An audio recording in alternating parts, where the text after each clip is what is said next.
Hello students, आज हम पढ़ने जा रहे हैं एक new interesting topic that's rainbow formation. ये वीडियो क्लास 10th के स्टूडेंट्स के लिए है।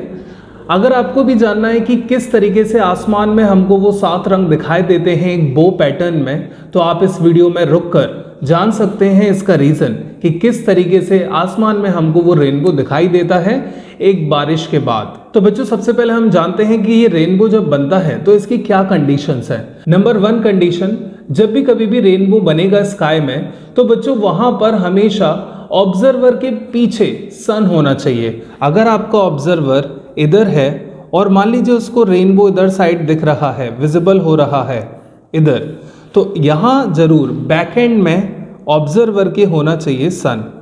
ये है हमारा पहला कंडीशन। दूसरा कंडीशन, रेनबो बनने के लिए हमारे एटमॉस्फेयर के अंदर टाइनी ड्रॉपलेट्स होने चाहिए वाटर के। अगर ये नहीं है तो रेनबो आपको नहीं दिखेगा।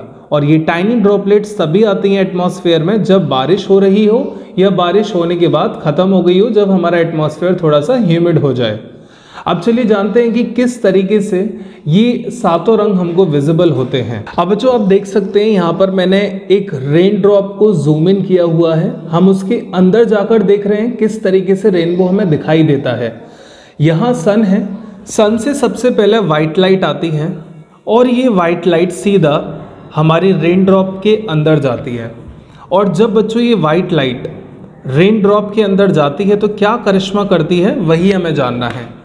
सबसे पहले क्या होता है बच्चों, जिस पॉइंट पे अभी हमारे पास वाइट लाइट है उस पॉइंट से अगर मैं एक नॉर्मल ड्रॉ करूं तो यहाँ पर आप देख सकते हैं अभी लाइट रेयरर मीडियम में है और उसके सामने एक डेंसर मीडियम है। ये है एक रेन ड्रॉप। इस रेन ड्रॉप में वाटर होगा जो कि एक डेंसर मीडियम बन गया है और लाइट जाना चाह रही है रेयरर से डेंसर मीडियम में। सभी को पता है लाइट जब रेयरर से डेंसर में जाती है तो वो हमेशा नॉर्मल की तरफ बेंड हो जाती है। और जब ये लाइट बच्चों नॉर्मल की तरफ बेंड होती है तो यहाँ पर रिफ्रैक्शन के साथ साथ होना शुरू हो जाता है डिस्पर्जन। अब ये डिस्पर्जन क्या होता है? डिस्पर्जन में एक वाइट लाइट 7 कॉन्स्टिट्यूएंट्स कलर में जब स्प्लिट हो जाए तो उसी को हम लोग बोलते हैं डिस्पर्जन। जैसे कि आप यहाँ देख सकते हैं, ये जो वाइट लाइट सन से आ रही थी, ये वाइट लाइट ने सबसे पहले रेन ड्रॉप के अंदर जाकर रिफ्रैक्शन किया। ये इसके अंदर बेंड हो गई, ये रिफ्लेक्ट नहीं हुई रेन ड्रॉप से, ये इसके अंदर जाकर बेंड हुई। और जब ये बेंड हुई तो तुरंत ही वहाँ पर उसी मोमेंट पर ये कलर्स में स्प्लिट हो गई 7 कलर्स में। और जब भी एक वाइट लाइट 7 कलर्स में स्प्लिट होती है तो उसी को हम बोलते हैं बच्चों डिस्पर्जन। तो यहाँ पर इस पॉइंट पे हमने देखा कि सबसे पहले लाइट ने किया रिफ्रैक्शन और रिफ्रैक्शन होते ही लाइट ने यहाँ पर डिस्पर्जन करना भी शुरू कर दिया। और डिस्पर्जन में हम जानते हैं लाइट जो है, वाइट लाइट स्पेशली, वो 7 कलर्स में स्प्लिट हो जाती है। और वो जो 7 कलर्स हैं हमारे पास वो कौन कौन से हैं? That's VIBGYOR pattern. इस विबग्योर पैटर्न में ये 7 कलर छुपे हुए हैं, violet, indigo, blue, green, yellow, orange, red. ये 7 कलर आप देख सकते हैं, बट मैंने यहाँ पर क्या किया हुआ है, कुछ एक्सट्रीम कलर्स बनाए हुए हैं, वॉयलेट और रेड।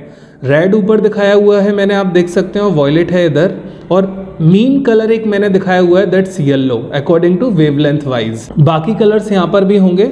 अब बच्चों जब ये प्रोसेस हो जाता है, आई होप यहाँ तक आपको समझ में आ गया होगा। अब जब ये हो जाता है, लाइट यहाँ तक डिस्पर्जन कर देती है। अब ये जो सरफेस आपको दिख रही है, ये सरफेस रेन ड्रॉप की इन 7 कलर्स को बाहर की तरफ रिफ्रैक्ट नहीं करती है, बल्कि ये रेन ड्रॉप इन 7 कलर्स का कराती है यहाँ पर TIR। इस पॉइंट पे आपको मिलेगा टोटल इंटरनल रिफ्लेक्शन। इस पॉइंट पर ये 7 कलर टोटल इंटरनल रिफ्लेक्शन करते हैं और कुछ इस तरीके से यहाँ ये रिफ्लेक्ट होना शुरू हो जाते हैं लाइक दिस। और टोटल इंटरनल रिफ्लेक्शन, अगर बच्चों आपको नहीं पता है क्या होता है टोटल इंटरनल रिफ्लेक्शन, तो आप हमारी वीडियो देख सकते हैं बेस्ड ऑन TIR। वो मैंने काफ़ी डिटेल मैनर में समझाया हुआ है, आप वहाँ जाकर उसे समझिए, आपको श्योरली समझ में आ जाएगा क्या है TIR। तो यहाँ पर हमने देखा किस तरीके से एक रेन ड्रॉप के अंदर रिफ्रैक्शन, डिस्पर्जन और TIR हुए। अभी कहानी खत्म नहीं हुई, वेट एंड वॉच। अब बच्चों जब ये कलर्स इस सरफेस पर आते हैं तो यहाँ आकर ये करते हैं रिफ्रैक्शन, और रिफ्रैक्शन करके कुछ इस तरीके से बच्चों ये कलर्स बाहर की तरफ आ जाते हैं एटमॉस्फेयर में। और जब ये कलर्स बाहर की तरफ एटमॉस्फेयर में एंट्री लेते हैं, 7 कलर्स, यही ह्यूमन आई में पड़ते हैं। और जब ह्यूमन आई स्काई की तरफ देखती है तो यही 7 कलर उसकी आंख में पड़ते हैं और उसको सामने एक रेनबो पैटर्न डिज़ाइन हुआ दिखता है। और ये जो बच्चों रेनबो फॉर्मेशन होता है ये हमको बो फॉर्म में दिखता है। बो है यहाँ पर धनुष, half semi circle, but actual में ये कंप्लीट सर्किल होता है।